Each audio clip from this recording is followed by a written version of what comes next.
Good morning, ladies and gentlemen. Welcome to the Catalyst webinar series presented by the Education Committee for the Southern California PGA.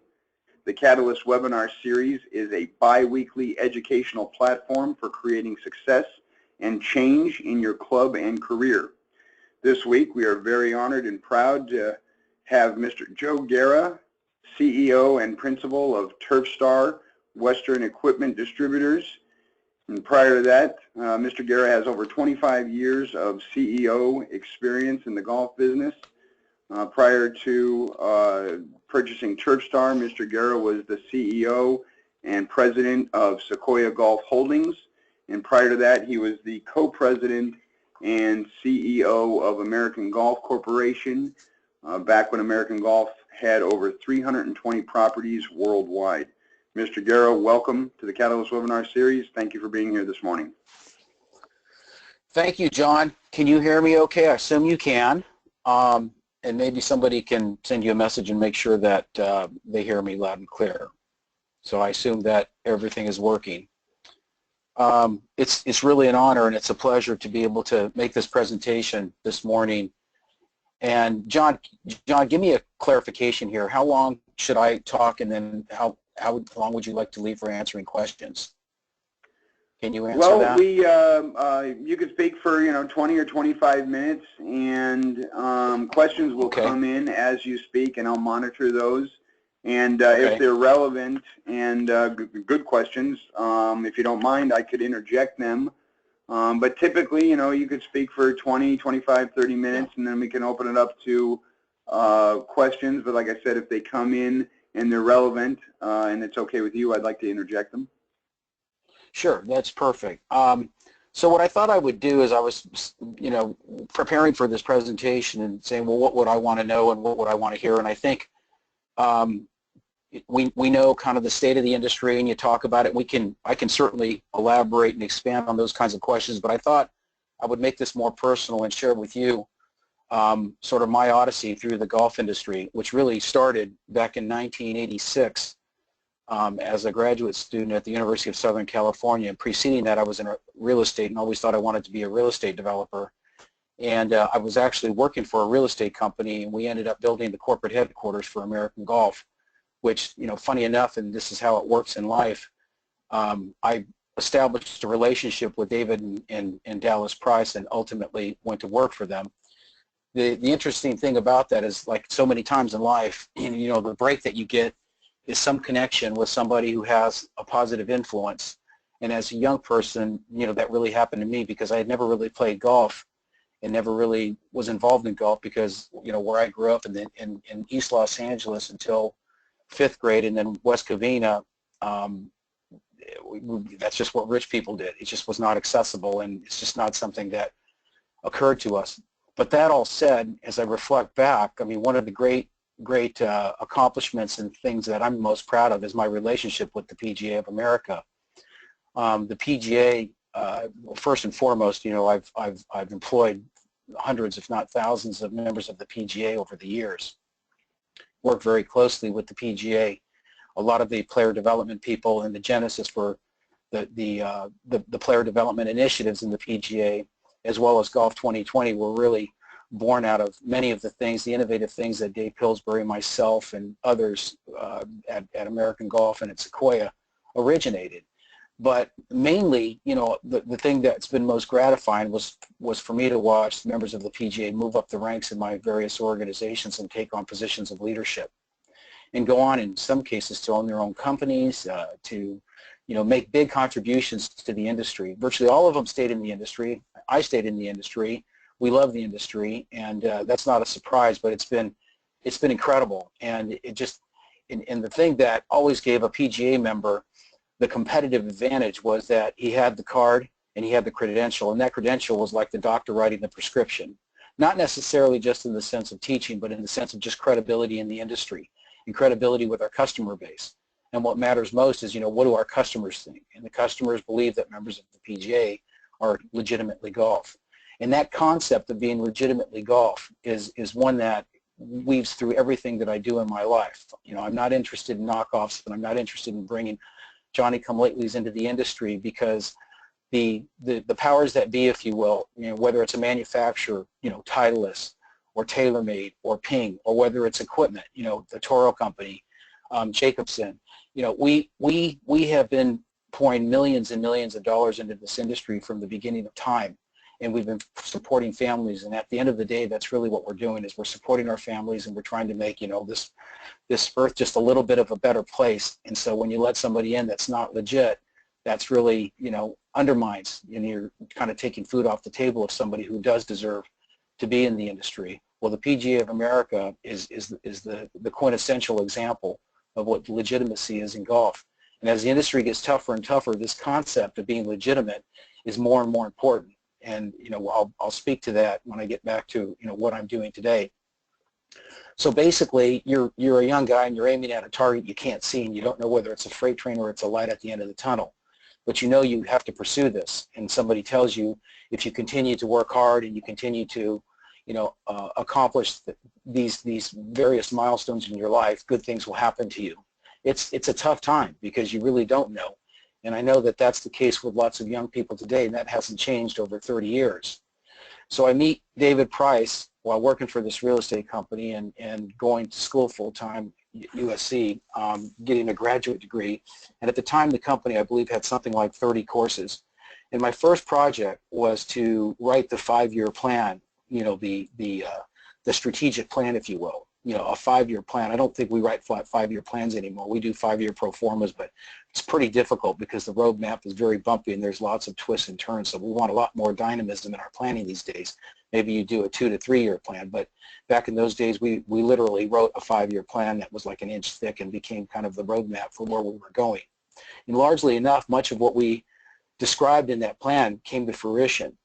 I did some real estate for David. I started in construction, managing capital improvements, which was really, if you think about it, the two most important things outside of operations, what you guys do day in and day out and running courses, is really growth, which are acquisitions for a company that's growing, and the other is the allocation of capital improvement capital. And you all know how desperate you need it, and how it can move the needle with respect to member and or customer satisfaction. And so it was a really, really good place for me to start and to learn the business inside out.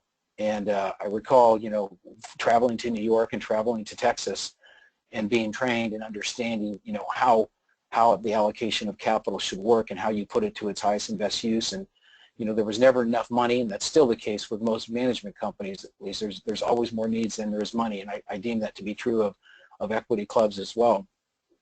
Back in those days, when you went to work for American Golf, you took a lie detector test. I mean, you literally went downtown and they hooked wires up to you. They asked you several questions about, are you who you say you are? Do you have a drug or alcohol problem? And have you ever stolen anything from an employer? So it was a pretty intense process, lots of testing, etc. But when you got the nod, you felt like you just, made it into the, NFL or something. You just felt like you were on an all-star. And there was a swell of pride from the moment that I joined that organization, and it got better. And while there were various assignments and tasks, and I went into operations and acquisitions and pretty much did everything you could do at the company, the real takeaway and what really catapulted my career and what I'm most thankful about is David's investment in his people. American Golf developed people intellectually, emotionally, socially. We had a saying about, do we measure ourselves by the inner scorecard or the outer scorecard? And the inner scorecard is much, much more important. And the inner scorecard and the outer scorecard, what people see and what you really think and who you really are, need to be in congruence. We're all a composite of 3 personalities, really. We are who we think we are who we want people to think we are, and we are who we really are. And no one's perfect. And we all have insecurities that manifest in different ways. And when you're in a large management and labor-intensive business, which you all are, you all work with, 50 to 100 employees per property, it's imperative that people check their insecurities at the door, because those are the things that manifest in a way that destroy organizations, whether it's a single golf course or whether it's a management company.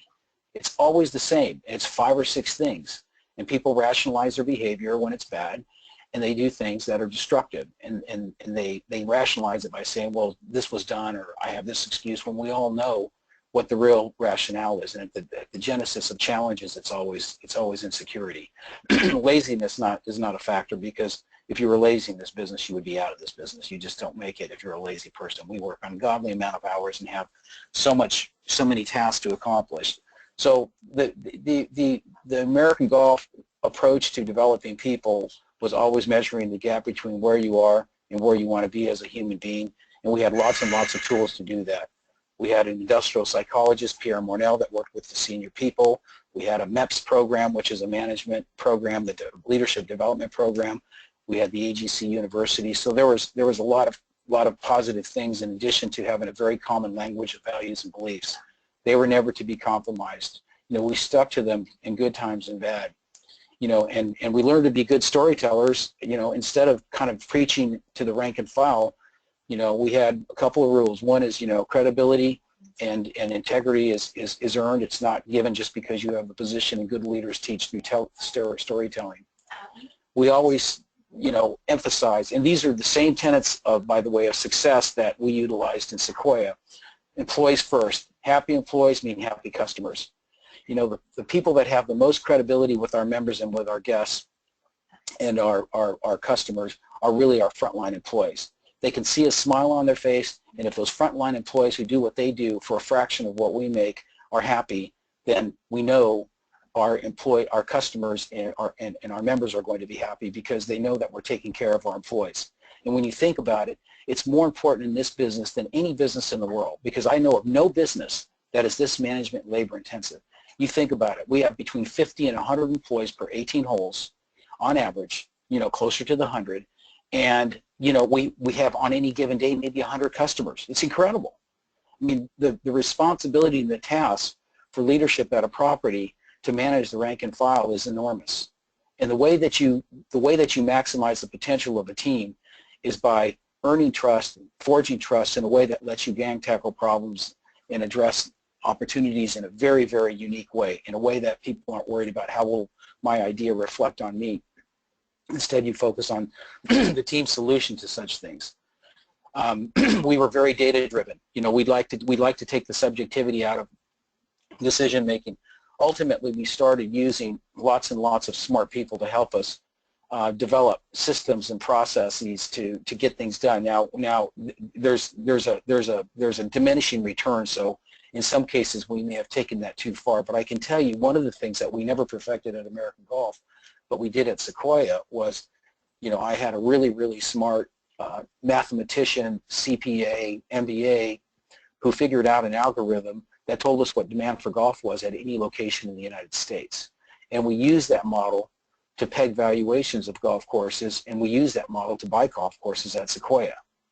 So while we had done many, many acquisitions, hundreds of acquisitions at American Golf, and built the company from 330 to 300, we were still sort of flying by the seat of our pants. And most of those deals worked out, but all of those deals didn't work out. And for a variety of reasons. When you look at a deal, you're not just taking a snapshot today, gosh, what's the cash flow of the business today? You have to look at all the things, the dynamics surrounding that golf course that may be changing. So that could be ethnicity, it could be, the demographics, it could be average household income sinking or growing. We've seen massive shifts across the country in our major metropolitan areas as a result of in-migration. And those changes have reflected sometimes very positively and sometimes very negatively on the golf environment. And many of you out there know what I'm talking about. It's hard to quantify all of that data, but that data needs to be quantified if you're spending, $5 to $20 million buying a golf course. And then the other factor is that the supply situation. You had the supply situation increasing, you had demographics changing, and then you had finally the psychographics, meaning human behavior changing, where there was, fewer people looking from the outside of golf in saying, hey, I want to be part of that game and I want to be part of that sport. I recall as a young person, every college graduate either said one of two things: gosh, I'm glad I play golf, or I wish I did play golf if they didn't, and I want to learn. That's not the case anymore. It's not a merit badge that you have to have as a business person or as a professional, lawyer, doctor to be successful. Millennials don't care that way.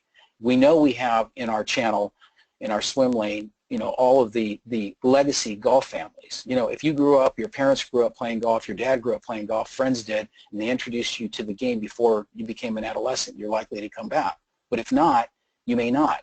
Well, in the 80s and 90s, there were a lot of people looking from the outside of the game in that wanted to play, so we don't have that now. So that's changed immensely. So all of this data and all of the, trying to quantify what that means in terms of golf demand and what a golf course is worth was critically important, and I think we nailed it. And lots of that came out of the genesis out of it at AGC, and we perfected it obviously at Sequoia. So moving to Sequoia, AGC was innovative. I mean, we created a REIT. We made a lot of mistakes. We made some bad deals, some things that we shouldn't do. The Cobblestone transaction, which we split with Club Corp, almost sank both companies back in the day. But ultimately, we survived, and we did. And when we sold American Golf for $1.2 billion, and I know that sounds like a big number, but it could have sold for $2 billion, maybe 4 years. There's a whole other lesson in that. 3 years earlier, we rode that valuation down. But in any case, we did sell it, and ultimately, I left, Dave Pillsbury left, most of the senior managers left, and they brought in a whole new team, and it was almost like, boys, move over, the men are here, let us run the business.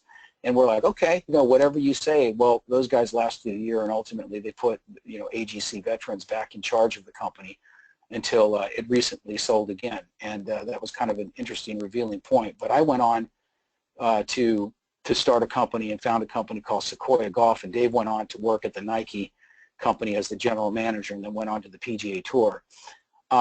I started Sequoia, and I named Sequoia because it was the happiest place on earth for the Guerra brothers when we grew up. It's where we went on vacation. My dad would pitch a tent. We'd spend 4 or 5 days camping in the redwoods, and as a young kid from West Covina, California, that was the greatest thing ever, to spend time and see my dad relax like that. And so we named the company Sequoia. And my brother Ken, who many of you know, worked with me for 15 years, and then another 13 years at Sequoia. So we've worked together for over 25 years. And Sequoia was an absolute living example of our values and beliefs, a culmination of everything we had learned as kids, combined with what we had learned through our experience at American Golf. And it was a fantastic company that was predicated on trust and predicated on bringing in people with like minds and supporting the value system that I described. So from start to completion, we started with 6 properties. We grew that business to over 50, 30 of which we owned. And I sold it to Club Corp in an all-cash transaction in September of 2014 for $265 million. So for a guy like me, that was a pretty significant milestone. And I sold to Club Corp because Mark Burnett, who's their COO, was one of my regional operating executives back in the late 1990s. He had 6 counterparts. He was one of my stronger leaders. I trusted him. Eric Alfeld, I had known for 20 plus years. I kind of felt like we taught him the business, given the fact that we were in the business before they were, when he was with KSL, and we spent lots and lots of time talking about the business and collaborating through the Multi-Course Owners Association, the component of the NGCOA. And so we made that deal, and I was a happy camper, and they were happy as well. They opted to retain their senior leadership team, let most of my senior leadership team go, and my team's gone on to do really fantastic things in the management area and in the area of GPS, and mostly all related tangent to golf. I mean, everybody in my senior team is still involved in the industry. I've been a Toro customer at Sequoia since the inception, and we were turning all of our business at American Golf over to Toro as I left. We were orange, true and true, and just due to a lot of the challenges that Jake had, and the fact that when we tested the Deere equipment, the Jake equipment, and the Toro equipment, Toro came out ahead. And interestingly enough, American Golf is very, very cost sensitive, makes things stretch, can make, put 6,000 to 20,000 hours on pieces of equipment. They still have stuff running from the 80s and early 90s. It's unbelievable. And it's their systems and process, their mechanics. They know how to stretch a buck. Necessity is the mother of invention. No one recommends that, but if you have to do it, you do it. And we learned and perfected that technique. So we knew which equipment lasted longest. And so when I went to Sequoia, you know, I was a Toro customer, and then I bought a used equipment company. And in the used equipment company, we refurbished Jake Deere and Toro, and we sold Toro for a 25 to 30% premium, whether we refurbished it or we sold it as is. So Toro was, it has 70% barn share by and large. It's the only manufacturer that's tethered to an irrigation company. We do, we're almost $1 billion in irrigation worldwide, in addition to manufacturing, servicing, and parts and commercial turf maintenance equipment.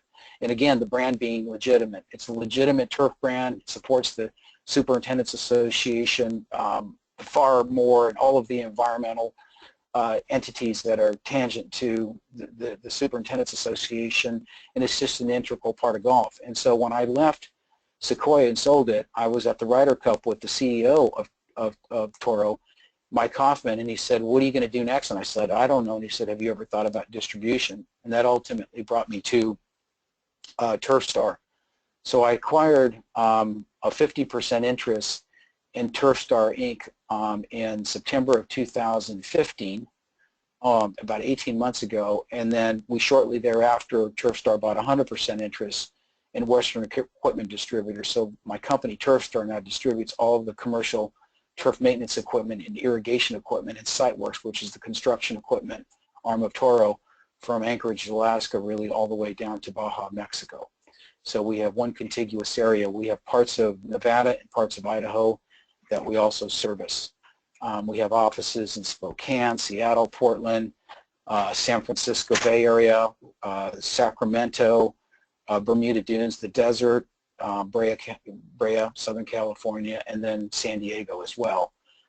We have over 150 employees, both stationary and mobile tax, and that's what I do. Now it's been a really interesting business. So I've gone from being a hired gun at American Golf to an entrepreneur and starting a company from scratch, and now I've acquired a business. My partner, Len Gregory, will retire in the next couple of years, and I'll buy his other 50% of the business here over the next 24 months or so.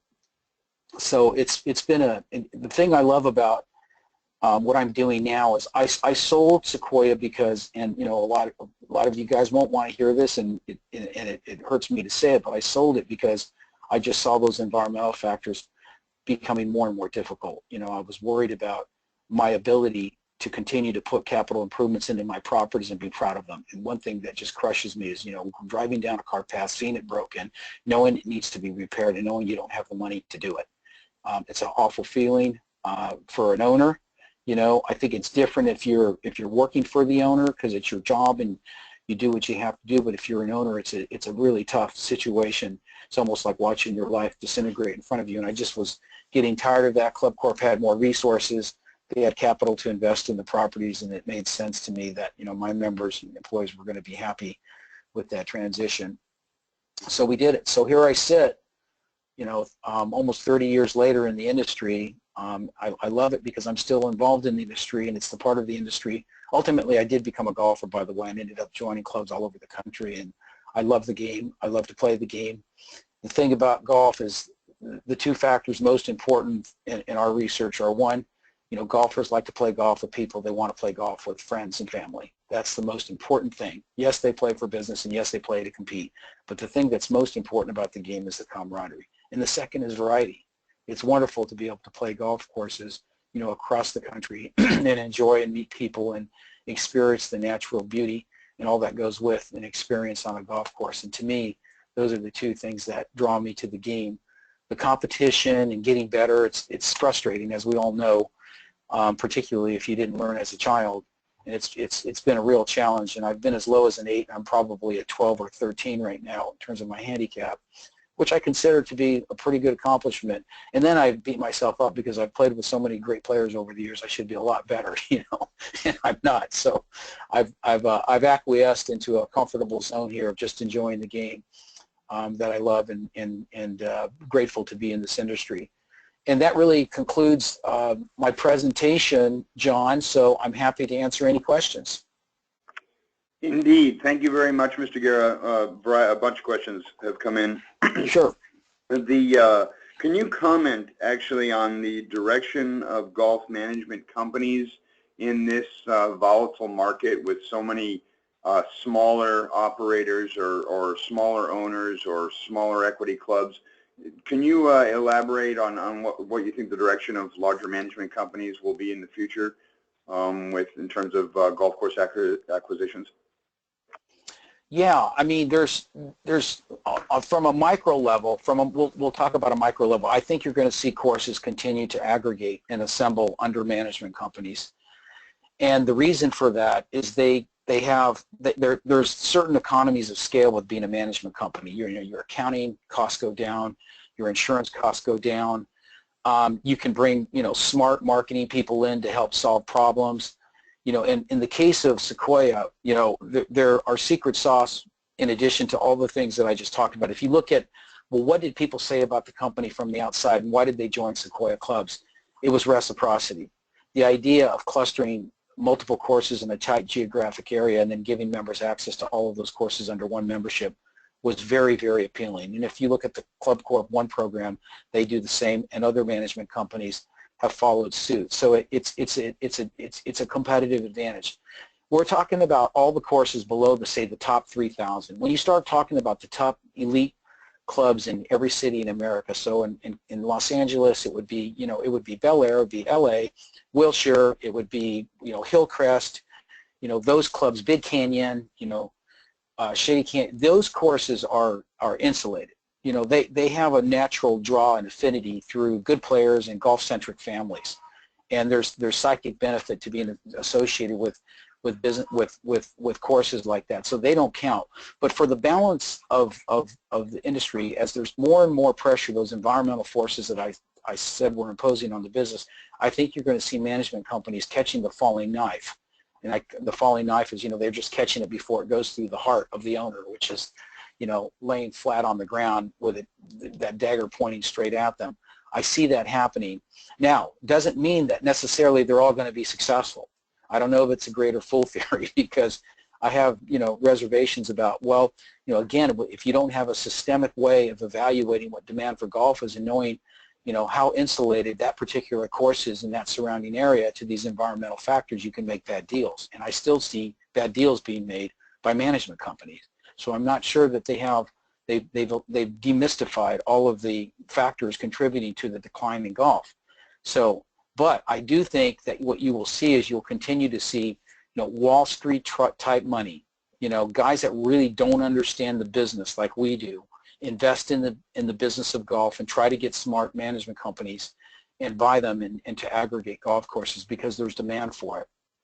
The other thing is, as we see more courses close, you can see pricing power increase and you can see, demand and supply come back into equilibrium. I can tell you for a fact right now in the Pacific Northwest, I can't say that this is the case in Southern California because it didn't fall off the skids as badly, but, we see supply and demand back into equilibrium. One particular course, Bear Creek, that I visited recently is full. It's an American Golf Century course that hasn't been full in 12 or 13, 14 years.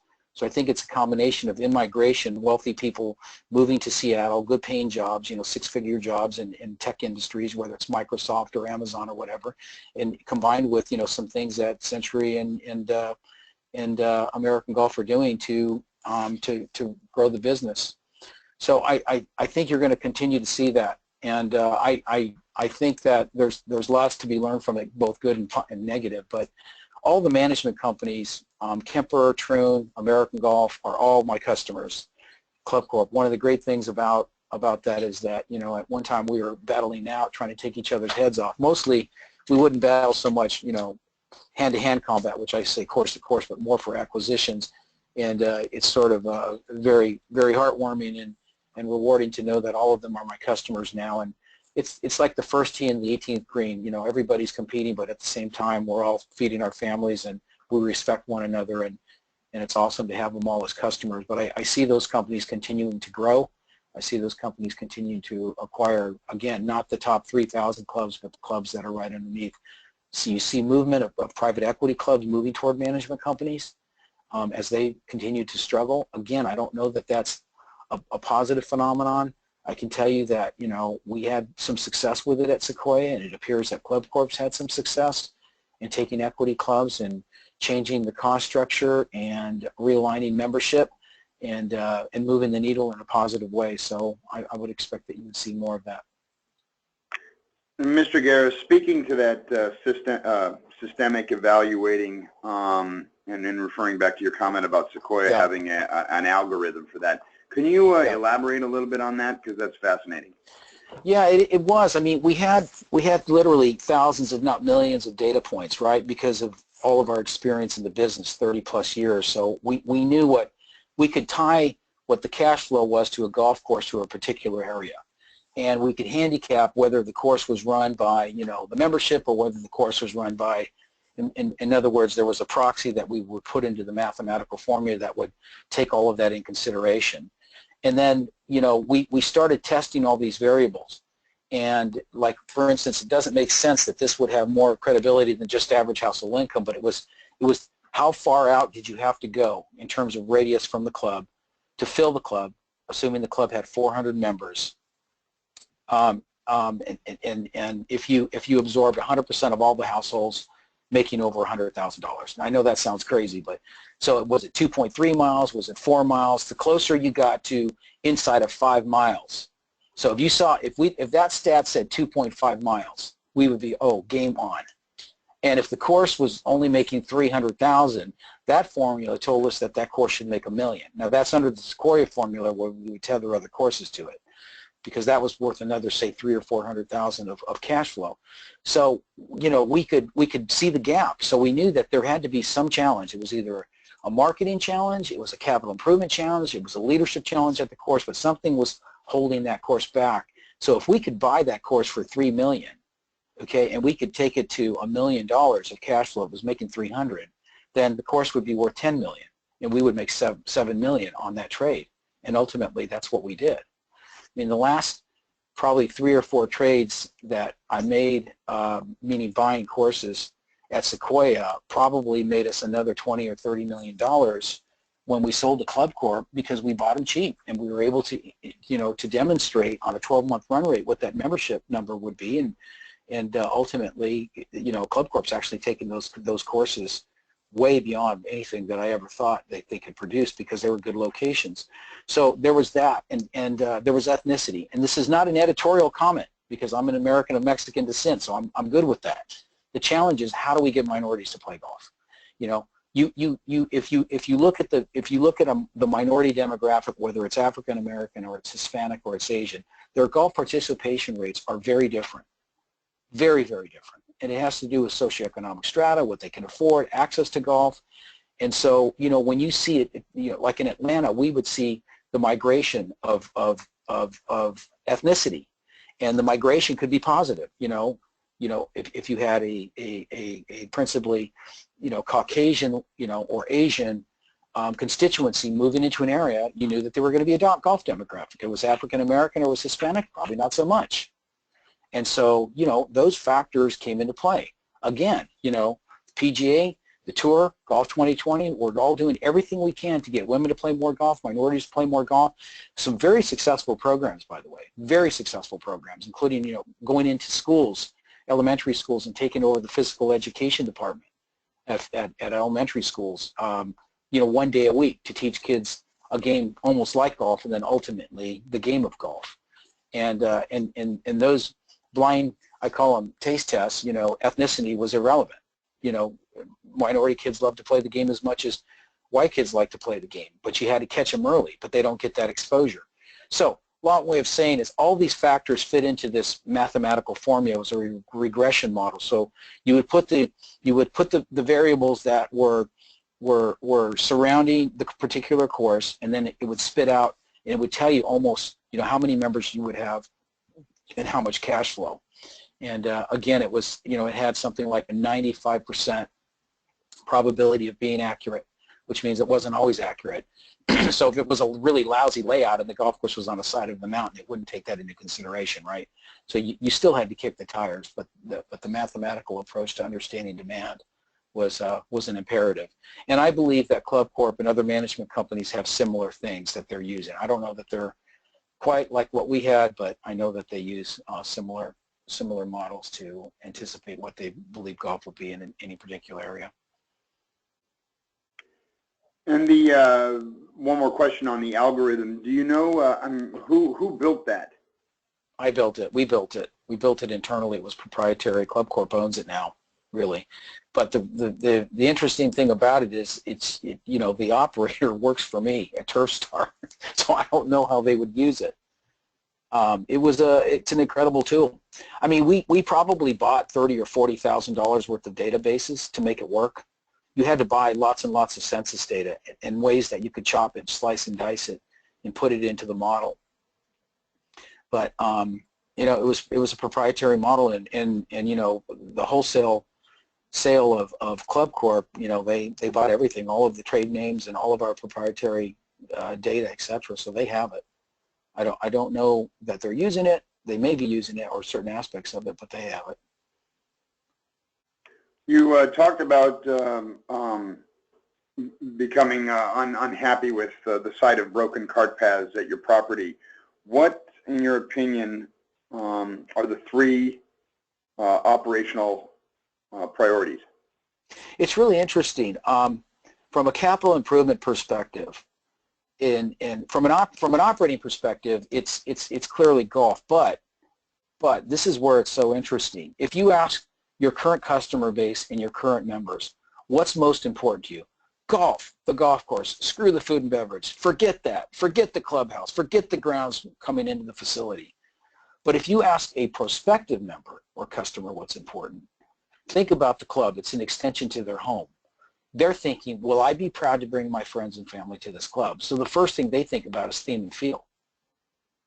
And it's not necessarily always the golf course. The golf course needs to be there. The golf course needs to be great. They want that too, but you can't ignore, you know, these other areas of appointment surrounding the clubhouse and the amenities, the pool, the tennis, the fitness. But in my mind, it's going to be golf, and in a very close second is going to be F&B from an operational perspective. And the third is going to be fitness and swimming and tennis and all those other amenities. They're aspirational. So if you ask your existing members, how many of you are using the swimming pool and how many are using tennis, they're going to say, none of us. We're not using it. You know, 10% of your membership. But to sell memberships, you have to have all of it. It's aspirational. It's just like anything, and there's more. You know, it's human nature to want to get a great deal and to have access to things. I always thought of club operations like Costco. I think they've got the best model in the world. You go in there and you say, I'm going to spend $150. You come out of there and you've spent $700 because it's such a great deal, and you get the sticker shock one time when you go through the cash register and she says, would you like to pay cash, credit, or by check? And you're like, I'll pay a credit card. And you're like, oh my God, I just spent $700, but I got such a great deal. So you're kind of sick about it. You're sick about it until you get to the hot dog stand, and then you get a Hebrew National hot dog and a Coke for $1.50. And then you go, wow, Costco is the greatest place ever. It's such a great deal. Look at all the stuff. I got a hot dog and a Coke, and then you leave with a great memory. Well, you know, your club bill is the same way, you know, and obviously I spent a lot of time running daily fee courses, and that's kind of a different dynamic because daily fee golf has almost become a commodity outside of the destination resorts, you know, the golf nows of the world, which I think are a travesty, by the way. I understand why you all need them, and I understand why you participate. I tried to beat Golf Now in Atlanta. We backed a different system that was an owner-centric, owner-owned system, but Golf Now really almost destroyed the business because it commoditized golf, right? It benefited the customer for a short period of time because it lowered price. So you say that's good for golf. Have you ever seen a business where the price went down and supply increased? Supply went up, the price decreased, and demand went down. That doesn't work, but that's what happened in golf. And, you know, when Golf Now, you know, you got to use it, I understand, but at the same time, it has destroyed and commoditized golf, and the problem is because it's lowered price, it's kept all golf courses on the ropes. That means you make less money, which means you have less money to invest back into your experience. So what happens? The experience is worse. So the customers are actually getting a lower quality experience day in and day out because of the lower price. Because we're a high fixed cost business, and if you don't have X amount of rounds, you don't get to break even, and you can't shrink your way to greatness and keep cutting costs.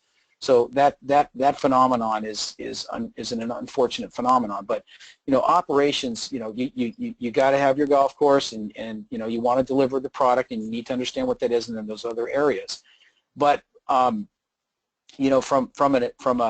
you answer the question differently when you think about an aspirational member, somebody who's thinking about joining, or when you think about a customer who wants to play versus your existing customer base. They're going to give you different answers, and you have to balance that logical tension. And there's all kinds of logical tensions. There's another logical tension between the millennials and the old timers. The guys like me that are baby boomers don't want the same things that the millennials want, but yet you got to take care of your baby boomers because they're your bread and butter. But at the same time, how do you track millennials and what's cool? But you got to cash flow it. So those natural contradictions and abrasions in the industry are very difficult to balance, and it's one of the things, by the way, that I think the PGA and operators need to spend some time focusing on. How, in the aggregate, do we attract millennials while at the same time not alienating our baby boomer customer? And then conversely, you can ask the same question, because both are important, because you're trying to prepare your property for the next 10 years. You have to make it relevant to the next batch of golfers and golf-centric families. And they want things that are largely different than what the baby boomers want. And that wasn't the case 20 years ago. So those of you who are young and have, the industry in front of you for the next 10, 20, 30 years, have these challenges that you're going to have to deal with. That was amazing. With the minimum wage going to $15, will Tercer offer automated mowers like the RG3? Yeah, Tercer, one of the cornerstones. First of all, Toro invests more than any other company in the world on innovation, and because of the Tier 4 engine requirements on horsepower, I think it's over 25 horsepower, 30. You guys would probably know better than I do. That's really soaked up like a couple, 3 years of R&D, which is, I don't know, close to probably 200 million. And then you have to assume the same with the other manufacturers. And so we haven't seen as much innovation in that area out of the main manufacturers, but I suspect that you're going to see lots and lots and lots of what I would call efficiency accomplishments or amenities that are going to help you guys do your jobs for less money, and automation and robotics is one of them. Another is time and motion. There are technologies that are very, very cheap that will measure lots and lots of productivity things with your men and with your equipment on the golf course. That's coming as well. You're going to see this. You're going to see this firsthand. Now, the challenge, it's not a problem. I mean, we've developed the technology. This was done 10 years ago, but it's too expensive. It's too expensive. And then, what we really see is we see not necessarily, lower cost structure, but the ability to multitask. So if you have one of those automated machines mowing, you can rake bunkers or you can do something else, but you still have to have an attendant, obviously, there in case there was an emergency or something. And then we have to be able to build those products affordably, so that you guys can cost benefit. They're going to be more expensive at the outset. There's no question about that. But, how much marginally more expensive are you guys willing to support in terms of cost differential? But we clearly see that opportunity. We clearly understand that, that these efficiencies are going to be necessary for purposes of operating at a lower cost structure. I had been saying it before I sold, and it's still the mantra, and ultimately I think you're going to see lots and lots of that come to fruition over the next several years. Bouncing around here, going back to the management company comment, to piggyback the question about management companies, what impact do you see foreign ownership of American golf courses having in the long term? Wait, ask that question one more time, John. I got distracted for a second. Say that again. What impact do you see foreign ownership of American golf courses having in the long term? Not so much a question, but more of a comment. It really depends on the ownership entity. Now, let's take Titleist for example. Many of you know Fila, which is a South Korean-owned company, owns Titleist. I would say they've done an extraordinary job. brand building, maintaining the legacy of the company, continuing to invest in the industry, paying players to wear their clothes and whether it's Foot of Joy or and to play their equipment. I think it's incredible. So there's an example of where it's really worked out exceedingly well. So it depends. I think when you think about the larger companies, I think what you're going to see is more the Titleist model of ownership. You know, sophisticated owners that understand what the value proposition is. They know how to listen to leadership. They know how to listen to customers. When you start talking mom and pop, it's a crapshoot. It's no different than, you know, a mom and pop owning in the United States. Are you going to get an entrepreneurial owner that understands, you know, all the dynamics surrounding golf and that is long-term thinking, or are you going to get an entrepreneurial owner who's, you know, who grew up by the seat of his pants and, you know, uses, you know, navigates through his business life through, you know, gut instinct rather than knowledge and wants immediate results? I mean, no, owners are never, they're never created equally. And the thing about management companies that I look to and I would look at if I were you, and I think that all of the ones I mentioned are awesome and they do a great job, is culture. You know, do they believe in their employees? Do they believe in their mission? You know, they're not always going to give you everything you want. They can't. But I think what you're going to see is you're going to see fewer financial restraints. I mean, the people that are buying into mega golf companies now are buying at prices that allow them to put money back into the properties to move the needle. I don't see mega deals getting overpriced and people overpaying for the mega deals, and that would be the big management companies that have traded or are likely to trade over the next couple of years. And I do think that you will see foreign investment because they are willing to take lower yields and returns, and I don't think it's necessarily a bad thing, because I think the kind of money coming into the industry at that level is really, it's global money, it's sophisticated money. You know, they own Samsung. You know, they own mega brands, and they're ultimately all tied and know what to do with companies and know how to lead such companies. You know, whether, and you look at Toyota.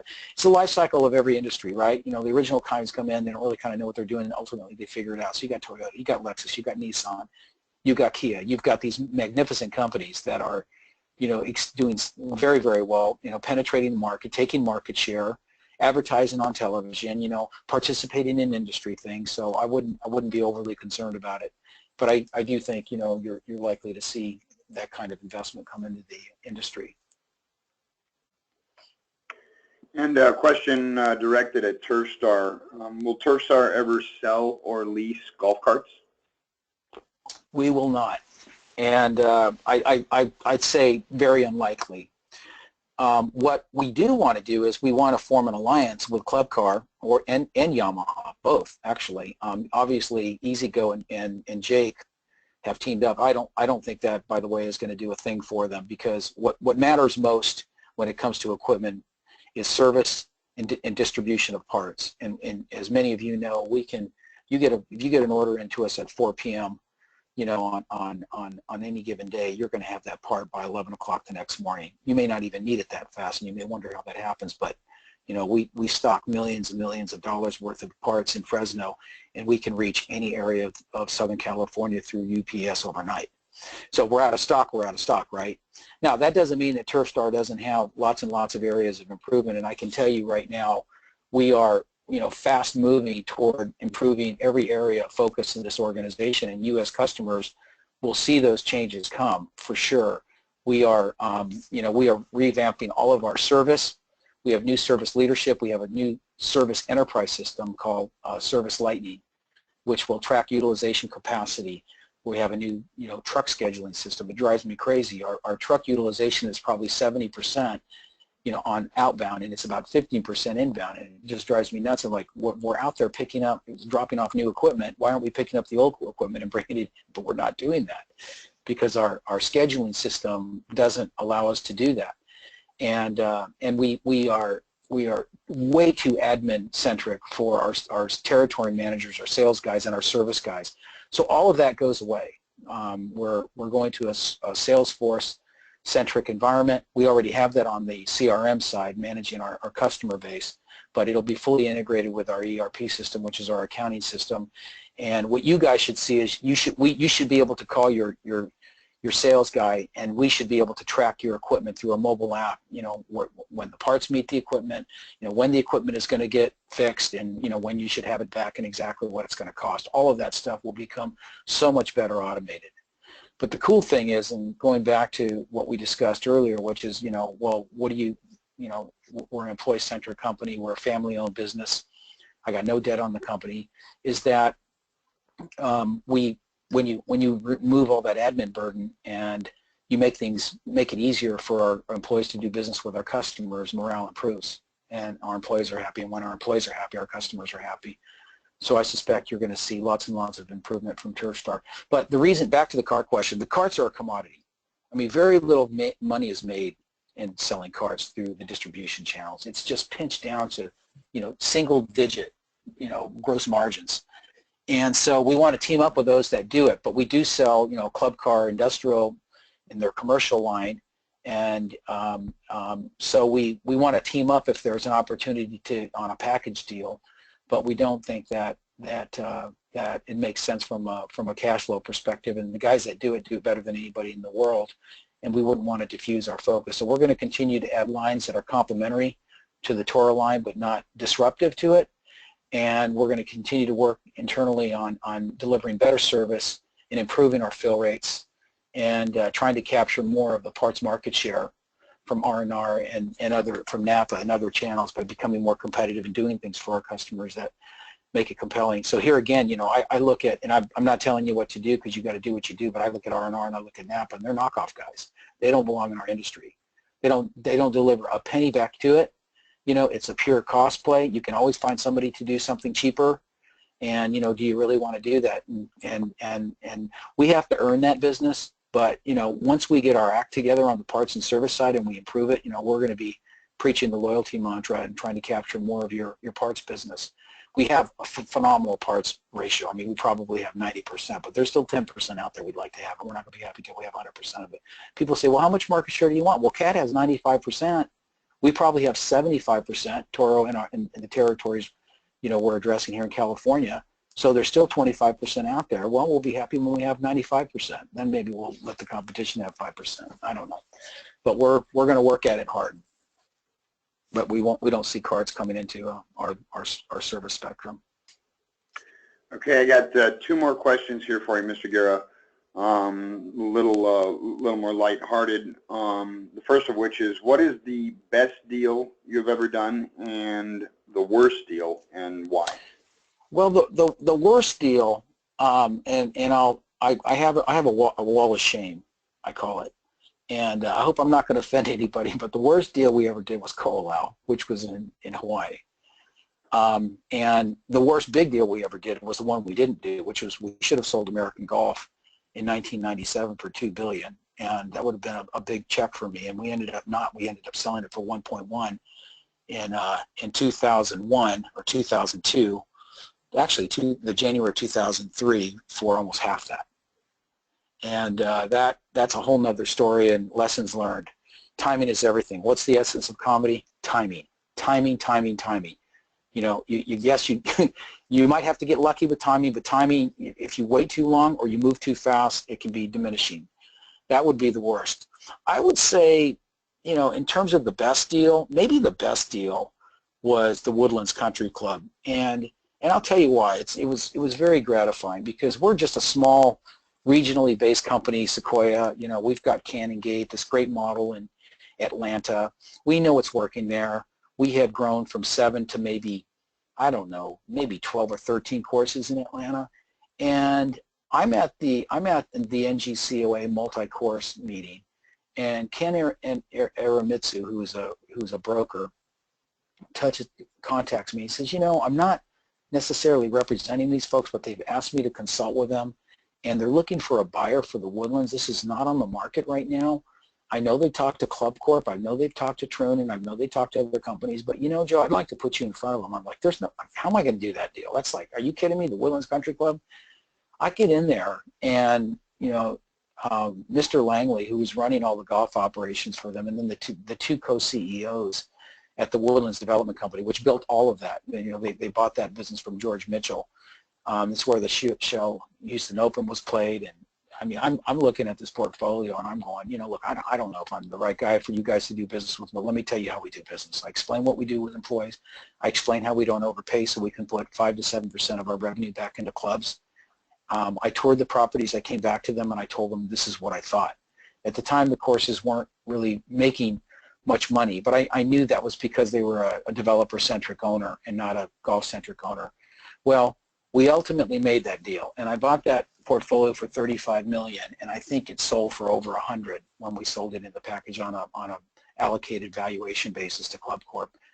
And so that was, but what it did, more important than the trade, buying it at a lower number and selling it at a higher number, was what it did was it gave us the confidence to reach for everything and anything across the country, one. Two, my banks had the confidence. It told me that my banks have the confidence to think that we can extrapolate our delivery model in Atlanta to a new city. And three, the members were so happy. We did everything. They were so nervous about this small entry-level private club operator coming in from Atlanta, but we delivered, and they were happy, and our employees were happy, and we built an incredible business, and membership thrived. And we actually, left 2 of the courses public. And so we had a nice composite, and that ultimately led to 3 or 4 more acquisitions in the Houston metro area. So we had a heck of a business there, all complementary, and all because of a relationship. I would say one thing to each of you guys, and it reminds me, and I'm glad you asked that question, what's my best deal? Because my best deal was a reflection of the reputation that we had built at Sequoia and I had personally. There's nothing more important than your personal brand. Your personal brand is everything, and you got to manage it every day.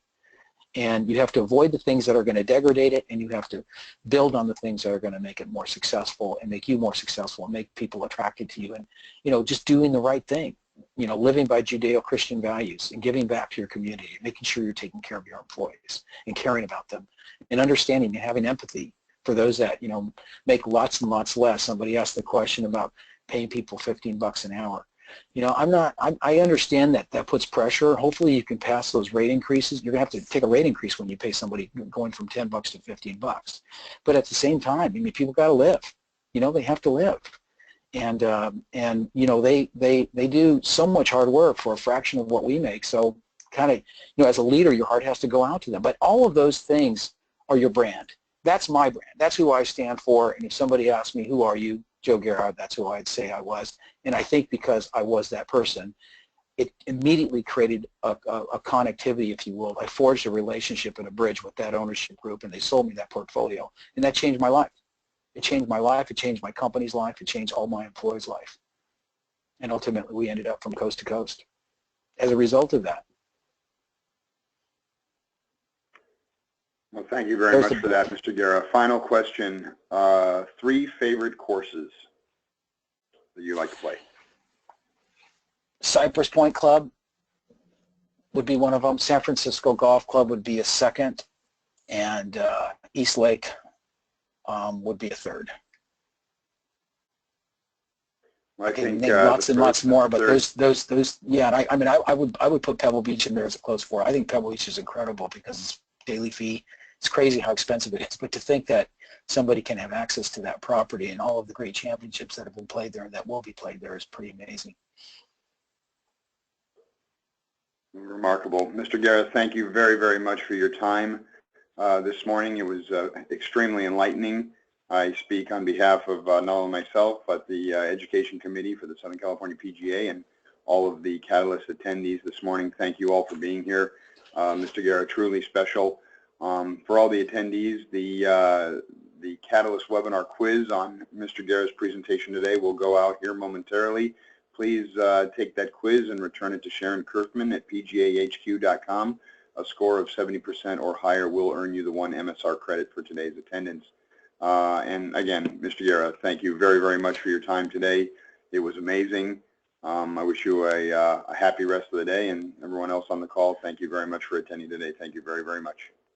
Well, thanks for allowing me to share my story, and I appreciate everybody's support, and anybody out there that has any follow-up questions or anything that I can do for you, either personally or through Tercer, please don't hesitate to reach out. You're all my customers, and I appreciate everything you do for us day in and day out.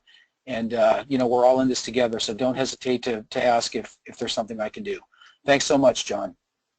Thank you, Mr. Guerra. Take care, sir. Take care. So long.